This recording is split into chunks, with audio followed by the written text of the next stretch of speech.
Chapitre 20. L'exagération à l'égard des tombes des pieux transforme ces dernières en monuments adorés à Awthan en dehors d'Allah. L'imam Malik a rapporté dans son Muwatta que le prophète alayhi salatu wassalam a dit « Ô Allah, fais que ma tombe ne soit pas un monument que l'on adore.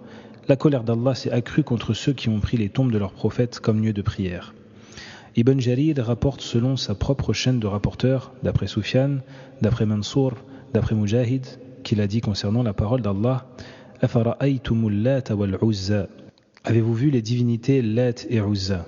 Lat était un homme qui broyait du souark pour les pèlerins. Lorsqu'il mourut, les gens se recueillirent sur sa tombe. Abul Jawza rapporte aussi d'Ibn Abbas que Lat était un homme qui broyait du souark pour les pèlerins.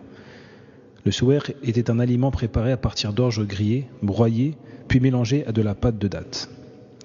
Ibn Abbas, qu'Allah a agréé, a dit « Le prophète sallallahu alayhi wa sallam a maudit les femmes qui visitent les tombes, ainsi que ceux qui prennent ces dernières comme lieu de prière et les ornent de lampes, rapportés par les auteurs des Sunan. » Les points à retenir. Premièrement, l'explication du terme « Wathan », au pluriel « Awthan », monument sacré. Deuxièmement, l'explication de l'adoration. Troisièmement, le prophète alayhi salatu wassalam ne demande la protection d'Allah que contre une chose dont on redoute l'imminence. Quatrièmement, le prophète sallallahu alayhi wa sallam a associé l'adoption des tombes comme lieu de prière à l'adoration des idoles. Cinquièmement, la mention faite de l'accroissement de la colère divine. Sixièmement, l'un des points les plus importants, savoir comment les gens adoraient Al-Lat, qui était une des plus importantes idoles. Septièmement, Al-Lat est la tombe d'un homme pieux.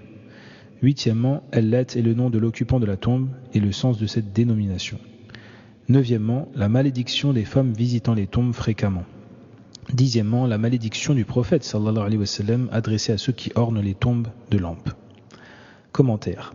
En islam, les tombes ont toutes les mêmes caractéristiques. La loi islamique ne fait aucune distinction entre une tombe et une autre. Il n'existe d'ailleurs aucune preuve religieuse indiquant que la tombe d'une personne pieuse doit se distinguer de celle d'une autre. Les caractéristiques sont donc les mêmes, à savoir que la tombe est soit de forme convexe, soit carrée. Transgresser les limites fixées concernant les tombes des personnes pieuses consiste donc à transgresser ce que le législateur a ordonné ou ce qu'il a interdit au sujet des tombes, que ce soit en écrivant dessus, en les adoptant comme lieu de prière ou comme moyen de se rapprocher d'Allah Azzawajal et autres types de polythéisme majeur. Malik a rapporté dans le Muwatta que le prophète sallallahu alayhi wa sallam a dit « Ô Allah, fais que ma tombe ne soit pas un monument que l'on adore ». Ceci est une demande de protection et une invocation d'Allah le Très-Haut, afin que cette chose ne se produise pas. On en déduit qu'une tombe peut devenir un monument adoré, résultat auquel on arrive par le moyen cité ensuite. La colère d'Allah s'est accrue contre ceux qui ont adopté les tombes de leurs prophètes comme lieu de prière. C'est en cela que consiste l'exagération dans les moyens d'adoration. Dans ce hadith, le prophète sallallahu alayhi wa sallam a donc cité le moyen utilisé et dans le même temps, il a dissuadé les gens d'en faire usage. Il a aussi mentionné l'accroissement de la colère divine contre quiconque utilise ce moyen et le résultat final auquel il mène, à savoir que les tombes deviennent des monuments que l'on adore en dehors d'Allah Azzawajal. On trouve donc dans ce hadith l'explication qu'une tombe peut devenir un monument adoré. Ibn Jarir rapporte selon sa propre chaîne de rapporteurs, d'après Sufyan, d'après Mansour, d'après Mujahid, qu'il a dit concernant la parole d'Allah « Avez-vous vu les divinités Lat et Uzza ?» Ce qu'il convient de souligner ici est la parole de Mujahid. Lorsqu'il mourut, les gens se recueillirent sur sa tombe. Du fait que cet homme leur était bénéfique, car il broyait du souark pour eux, la piété de cet homme les a donc poussés à exagérer dans l'amour de sa tombe.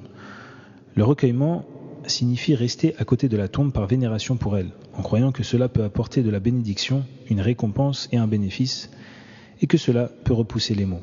En outre, se recueillir auprès des tombes les transforme en monuments adorés. Ibn Abbas, qu'Allah agrée, a dit « Le prophète sallallahu alayhi wa sallam a maudit ». Nous avons déjà parlé du fait de prendre les tombes comme lieu de prière, et nous en avons clarifié le statut religieux.